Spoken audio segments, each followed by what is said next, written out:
তা আমরা বলেছিলাম আমরা একটু মুনাজাত করব শহীদ আবরার ফাহাদের জন্য এবং আমাদের যে 57 জন বীর সেনানী শহীদ হয়েছেন আমরা বলেছিলাম নামাজের পরে ওনাদের জন্য আমরা মুনাজাত করব, দোয়া করব।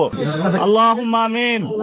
রব্বানা যালামনা আনফুসানা ওয়া ইল্লাম তাগফির লানা ওয়া তারহামনা লানাকুনান্না মিনাল খাসিরিন। হে আল্লাহ, আজকে আমরা 8ম তারাবির নামাজ আদায় করেছি তোমার দেখানো পথে। যেই মাসে তুমি কোরআন নাজিল করেছো আমরা তারাবির নামাজে তোমার কোরআন শুনেছি এবং আমরা যেই ক্যাম্পাসে আজকে উপস্থিত হয়েছি এই ক্যাম্পাসে এক ভাইকে শহীদ করা হয়েছিল যিনি তোমার খাস বান্দা শহীদ আবরার ফাহাদ।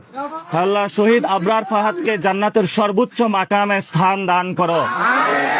আল্লাহ, শহীদ আবরার ফাহাদ যেই পথ আমাদেরকে দেখিয়ে গিয়েছে বাংলাদেশের সার্বভৌমত্ব রক্ষা এবং বাংলাদেশের আজাদির পথ, সেই পথে আমাদেরকে থাকার তৌফিক দান করো। আল্লাহ আল্লাহ, আজকে 57 জন অফিসারকে শহীদ করা হয়েছিল যারা সার্বভৌমত্বের অতন্দ্র প্রহারী ছিল। আল্লাহ, তুমি তাদেরকে শহীদ হিসাবে কবুল করে নাও।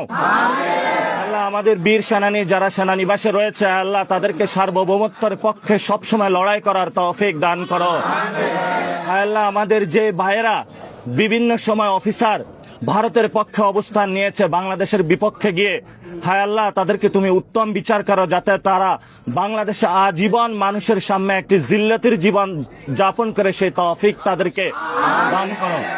হায় আল্লাহ, অনেক অফিসার, অনেক সেনা অভ্যুত্থানের অফিসার, হায় আল্লাহ অনেক সৈনিক এই আজাদির পথে অংশ নিয়েছে। হায় আল্লাহ অনেকে গণ অভ্যুত্থানে অংশগ্রহণ করেছিল। হায় আল্লাহ, তাদের যে সেবা এবং বাংলাদেশের প্রতি তাদের যে মমত্ববোধ সেই পথে আমাদেরকে রাখিও এবং তাদের সেই দরদ মাখা দিলকে আরো উজাড় করে দিয়ে বাংলাদেশের মানুষকে আরো রক্ষা করার তৌফিক দান করো।